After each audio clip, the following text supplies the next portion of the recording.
오늘 읽을 하나님의 말씀은 히브리서 1장 1절부터 4절까지 말씀입니다. 히브리서 1장 1절부터 4절 말씀 제가 봉독합니다. 옛적의 선지자들로 여러 부분과 여러 모양으로 우리 조상들에게 말씀하신 하나님이 이 모든 날 마지막에 아들로 우리에게 말씀하셨으니 이 아들을 만유의 후사로 세우시고 또 저로 말미암아 모든 세계를 지으셨느니라. 이는 하나님의 영광의 광채시요 그 본체의 형상이시라. 그의 능력의 말씀으로 만물을 붙드시며 죄를 정결케 하는 일을 하시고 높은 곳에 계신 위엄의 우편에 앉으셨느니라. 저와 천사보다 얼마큼 뛰어남은 저희보다 더욱 아름다운 이름을 기업으로 얻으심이니. 아멘. 오늘은요, 우리가 예수 그리스도, 그분은 누구신가에 대한 고백을 배우는 날입니다. 우리 지난주에는 전능하신 아버지, 천지의 창조주이신 하나님을 우리가 고백하는 그런 믿음의 내용에 대해서 우리가 말씀을 들었고요. 오늘은 그분의 아들이신 예수 그리스도, 그분을 우리는 어떻게 고백하는가에 대해서 오늘 함께 말씀을 듣겠습니다. 여러분, 예수 그리스도는요, 기독교 신앙의 핵심인 부분입니다. 예수 그리스도가 누구신가? 그분은 무슨 일을 하셨는가? 예수 그리스도론은 기독교 신앙의 가장 중요한 부분이죠. 이 부분을 뺀다면 기독교가 존재하지 않을 그런 정도로 중요한 주제입니다. 왜냐하면 하나님의 의도는요, 타락한 인간을 구원하시는 데 있습니다. 그죠? 이것이 하나님의 기대이고요. 그리고 그 하나님의 기대를 이루는 실제로 몸으로 또 그의 사역으로 이루신 분이 예수 그리스도십니다. 그러므로 예수 그리스도가 누구신가, 예수 그리스도의 하신 일이 무엇인가를 고백하는 일은 너무너무 중요한 일입니다.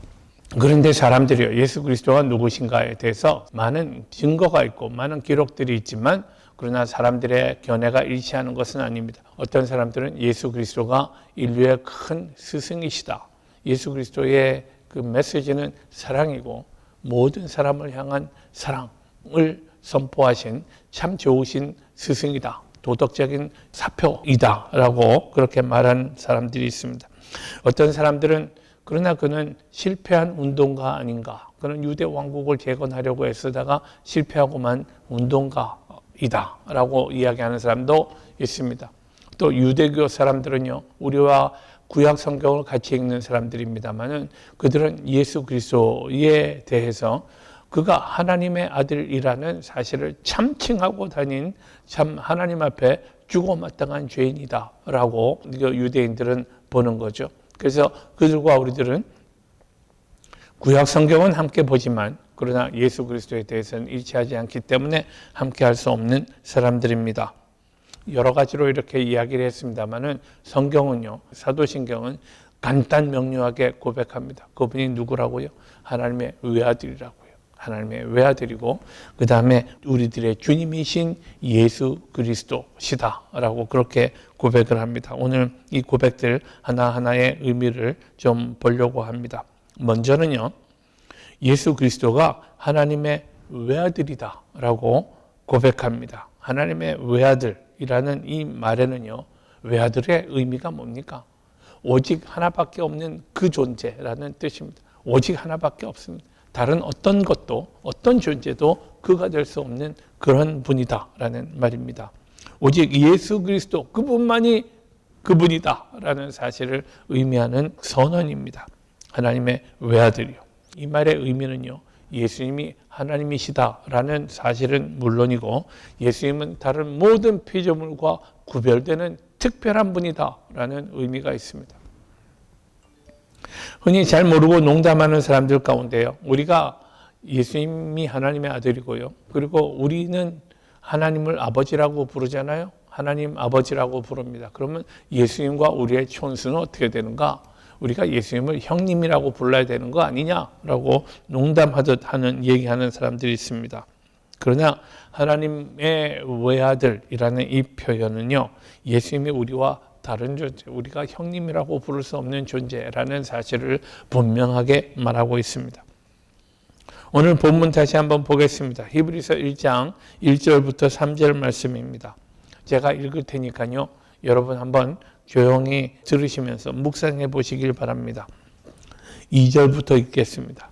이 모든 날 마지막에 아들로 우리에게 말씀하셨으니, 하나님께서 예정하신 마지막 날, 마지막 방법이 예수 그리스도이십니다. 이 모든 날 마지막에 아들로 우리에게 말씀하셨으니 이 아들을 만유의 후사로 세우시고 또 저로 말미암아 모든 세계를 지으셨느니라. 이 말씀에서 알 수 있는 것은요, 예수 그리스도는 창조주시다라는 사실을 알 수 있습니다. 하나님이 천지를 창조하실 때에 예수님도 그곳에 창조주로 함께 계셨던 것을 우리가 고백합니다. 두 번째는요, 이는 3절 말씀, 먼저는 창조주 하나님이시라는 사실을 우리가 알 수 있고요. 두 번째는요, 이는 하나님의 영광의 광채시요 그 본체의 형상이시라. 예수 그리스도는 인간의 육신을 입으셨지만요, 그 본질은 하나님이시라고요. 그러니까 우리가 그 예수님을 통해서 하나님의 영광을 발견합니다. 그는 하나님의 영광의 본체시다라는 사실이요. 그리고 세 번째로는요, 그의 능력의 말씀으로 만물을 붙드시며 죄를 정결케 하는 일을 하시고 높은 곳에 계신 위엄의 우편에 앉으셨느니라 하고 우리의 죄의 문제를 해결해 주시는 분입니다. 우리 죄를 정결케 하시고 만물을 통치하시는 분입니다. 그러니 예수님은요, 어마어마한 분 아닙니까? 창조주 하나님으로서 세상을 창조하시고요. 그리고 하나님의 영광을 온 한 몸에 나타내신 그분이요. 만물을 다스리시고 우리의 죄의 문제를 해결해 주시는 그분이요. 이 엄청난 분을 우리가 형님이라고 부르면 곤란하죠. 우리가 형님이라고 부를 수 없는 하나님이십니다. 예수님은 하나님이십니다. 우리가 하나님의 자녀라는 것은요, 하나님의 은혜의 표현이지 우리가 하나님 같은 존재라는 말은 절대로 아닙니다. 하나님 우리에게 그렇게 은혜를 베푸셨다는 의미일 뿐입니다. 그러니 예수 그리스도를 하나님의 외아들이라고 고백하는 데는 이런 엄청난 뜻이 숨어 있다라는 사실을 우리가 알 수 있으면 좋겠습니다. 두 번째는요, 우리 주 예수 그리스도를 믿사오며 했습니다. 그죠? 그 앞에 우리 주의 부분을 좀 보십시다. 사람들이 흔히 주라고 말할 때는요, Lord이요. Lord. 나의 주인이십니다. 라는 의미입니다. 나의 보스입니다. 라는 의미도 되고요. 여러 사람들 중에 가장 우두머리가 되는 사람을 Lord라고 부르기도 했습니다. 그러니까 우리가 예수님을 주라고 고백할 때는요, 그분이 나의 모든 것 되시고 주인 되시고 그분이 나의 헤드가 되시고 하는 이런 모든 사실들을 고백하는 것입니다. 우리는 그분의 명령을 따르고 그분의 명령에 순종하는 종이다라는 의미도 내포하고 있습니다. 우리가 그분을 주라고 부르면 그분을 주라고 부르는 우리는요, 그분의 종이라는 사실이죠. 그래서 우리가 우리 주님 예수 그리스도라고 할 때는 언제나 나는 그분의 종입니다. 그분의 말씀에 순종하고요, 또 그분의 발걸음을 따라가야 하는 존재입니다. 라는 사실을 스스로 고백하는 것입니다. 그런데 주님은요, 사람들처럼 군림하고 함부로 억압하는 것으로 당신의 주인 되심을 주장하는 분이 아닙니다.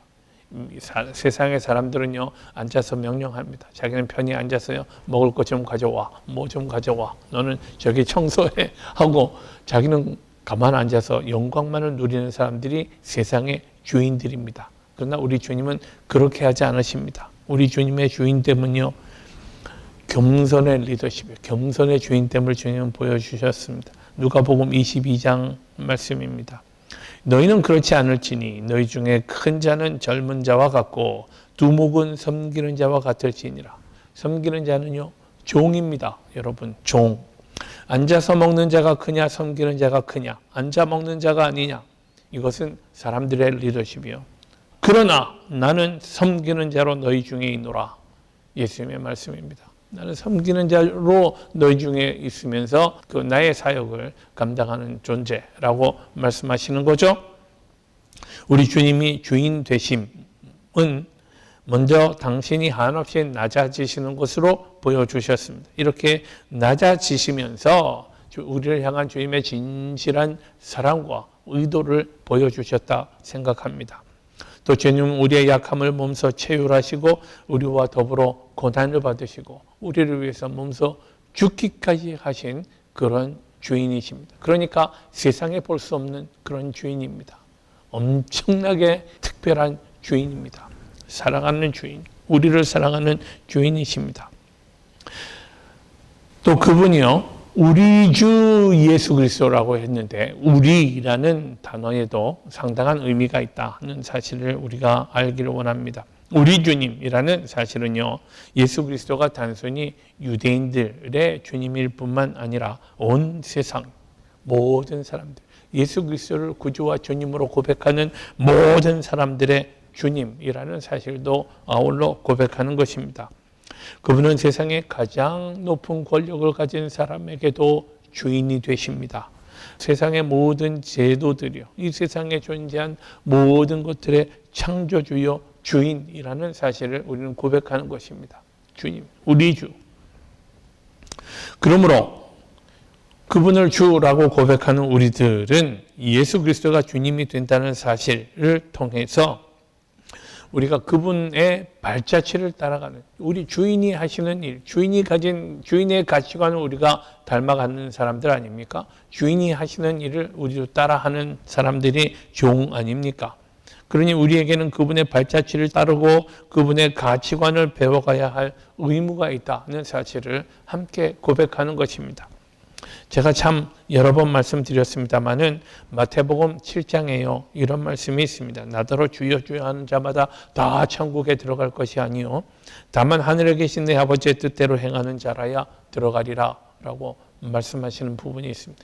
심각하게 들어야 합니다. 세상에 예수 그리스도를 주여 주여 말로만 떠드는 사람들이 얼마나 많은지 모르겠습니다. 또 예수님 계속 말씀하십니다. 그날에 많은 사람이 나더러 이르되 주여 주여 우리가 주의 이름으로 선지자 노릇을 하며 주의 이름으로 귀신을 쫓아내며 주의 이름으로 많은 권능을 행치 아니하였나이까 하리니, 실제로 뭐 그런 일을 하는 사람들도 있는 모양이에요. 예. 그러나 여러분, 정말 중요한 것은 예수님의 말씀 들어보십시오. 그때에 내가 그들에게 밝히 말하겠다. 내가 너희를 도무지 알지 못하니 불법을 행하는 자들아 내게서 떠나가리라 하겠다고 말씀하십니다. 예수님 그렇게 하실 거라고요. 입으로만 떠드는 사람들은 예수님에게 적합하지 않습니다. 우리는 행함과 진실함으로 예수 그리스도의 인격을 닮아가고 그분의 성품을 닮아가고 또 그분의 가치관을 배워가야 합니다. 그분의 발자취를 따라가야 하는 존재라는 말씀입니다. 우리 주. 다음에 세 번째로요, 예수 그리스도를 믿사오니 했었는데 예수 그리스도의 부분입니다. 우리는 흔히 예수님을 부를 때 언제나 예수 그리스도라고 부릅니다. 그러니까 사람들이요, 예수 그리스도 하니까 마치 지저스가 예수님의 first name인 줄 알아요. 그 다음에 크라이스트는 예수님의 last name이 아닌가, 이렇게 생각하기 쉽습니다. 예수님의 이름은요, 예수님의 first name 가지고 last name 가지신 분이 아니라 예수님의 이름은 그냥 예수입니다. 예수. 그리고 이 예수는요, 히브리어입니다. 히브리어로 예슈아라고 하는 말입니다. 예슈아 하면 여러분 많이 듣던 이름, 기억나는 이름이 있으세요? 여호수아요. 여호수아와 똑같은 철자의 이름입니다. 발음이 좀 다르죠. 예슈아, 여호수아. 또 이 히브리 이름의 의미는 뭡니까? 구원입니다. 예수님의 이름 뜻은 구원입니다. 그리고 예수님의 이름이 이렇게 된 것은 우연히 그렇게 된 것이 아니라 성경의 예언대로 유대인의 혈통에서 태어나셨기 때문에, 그리고 이 나기도 전에 붙여진 이름입니다. 그죠? 예수.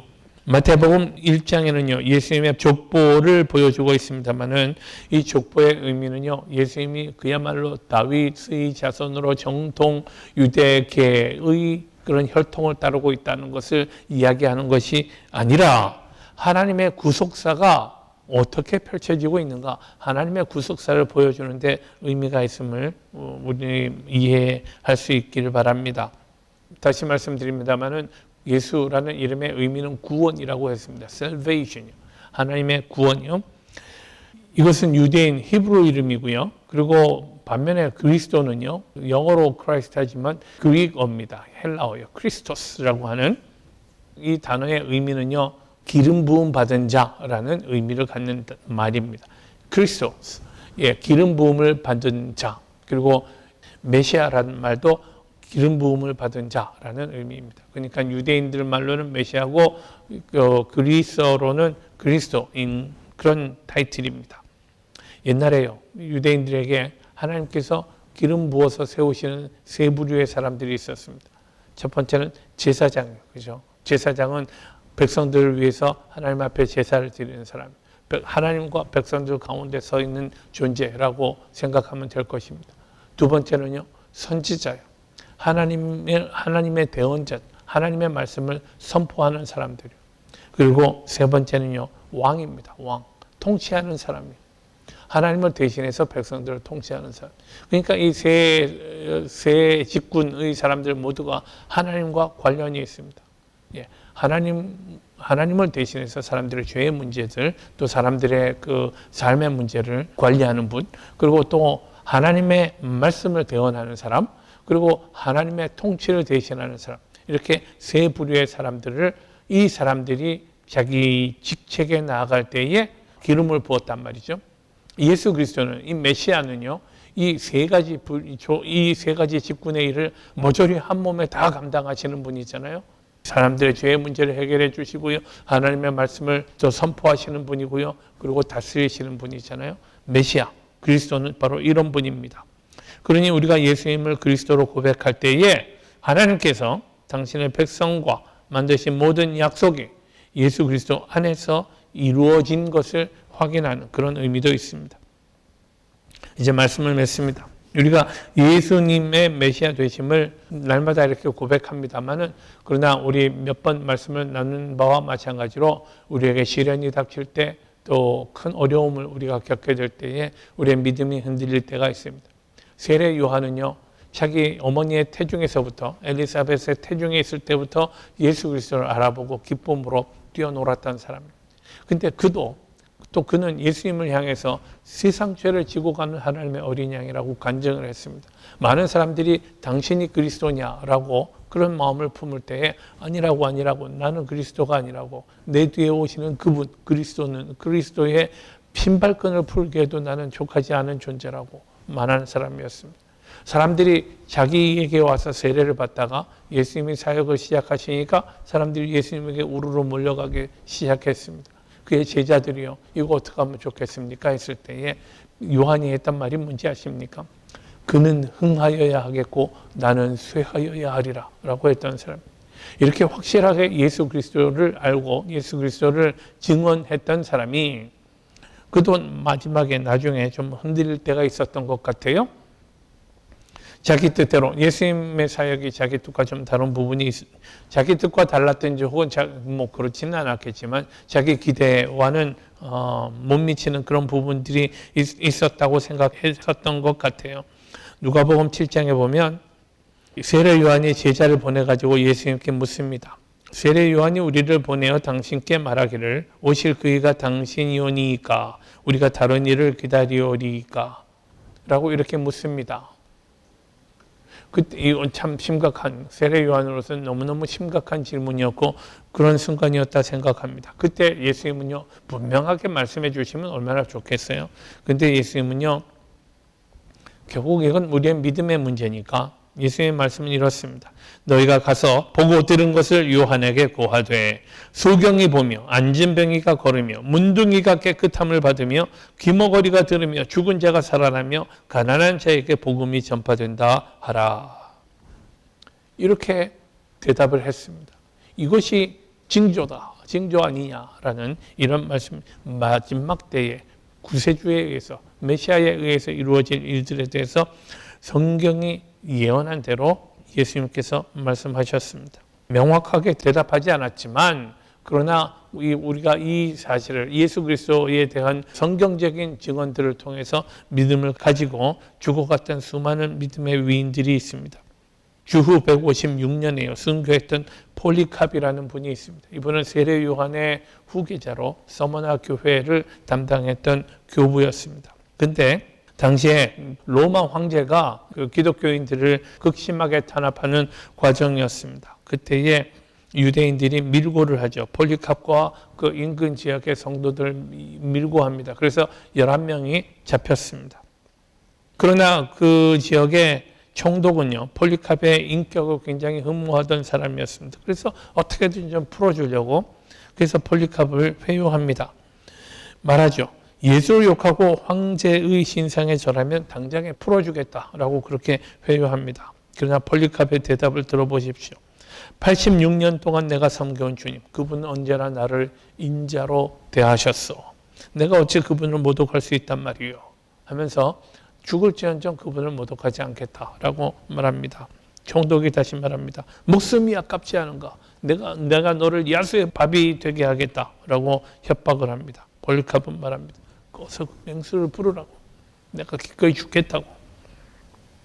총독은 다시 내가 맹수를 두려워하지 않으니 너를 불태워 죽이겠다라고도 위협을 합니다. 총독이요, 잠시 있다가 꺼질 이 불보다 장차 심판을 위해 예비된 하나님의 영원한 진노의 불을 두려워하시오 라고 말했다고 합니다.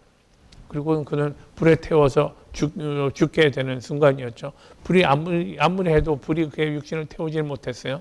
그래서 결국 그를 내려가지고 칼에 찔러서 그분은 죽게 됩니다. 칼에 찔려서 순교하면서까지 예수 그리스도에 대한 믿음을 포기하지 않았던 그의 모습을 생각하게 됩니다. 옛날 히틀러 시대에요. 히틀러 치하에 있었던 독일 고백교회에 있습니다. 그때 그 목사님 가운데, 고백교회 목사님 가운데 마틴 니몰러라고 하는 목사님이 있습니다. 그분은 히틀러를 반대하고 집단 수용소에 수감되죠. 히틀러를 인정하면 풀어준다고 말합니다. 그러나 그는 나의 주님은 오직 예수 그리스도시라고. 오직 예수 그리스도, 그분이 나의 주님이고 나는 결코 히틀러를 지원할 수 없다고, 인정할 수 없다고. 현실의 영화를 거부하고 타협하기를 거부했던 사람들, 그들은 인간적인 눈으로 바라볼 때는 어리석은 사람일지 모릅니다. 잠깐 눈 감고 그냥 타협하면 됐을지도 모르죠. 그러나 헤롯의 왕국도 가고 로마도 가고 독일 제국도 가고 말았습니다. 그러나 예수 그리스도의 나라, 소경이 보며 안전뱅이가 걸으며 문둥이가 깨끗함을 받으며 귀머거리가 들으며 죽은 자가 살아나며 가난한 자에게 복음이 전파되는 예수 그리스도의 나라는 아직도 살아 움직이고 있으며 사람들의 삶을 바꾸고 세상을 변화시키고 있습니다. 사랑하는 성도 여러분, 우리 주님 예수 그리스도, 그분은 우리의 주님이시고 구주인 것을, 또 그분은 하나님의 외아들이요 길과 진리와 생명인 것을 확실한 믿음으로 고백하는 가운데 우리 믿음의 능력을 날마다 체험하는 힘 있는 사람들 되시기를 축원합니다.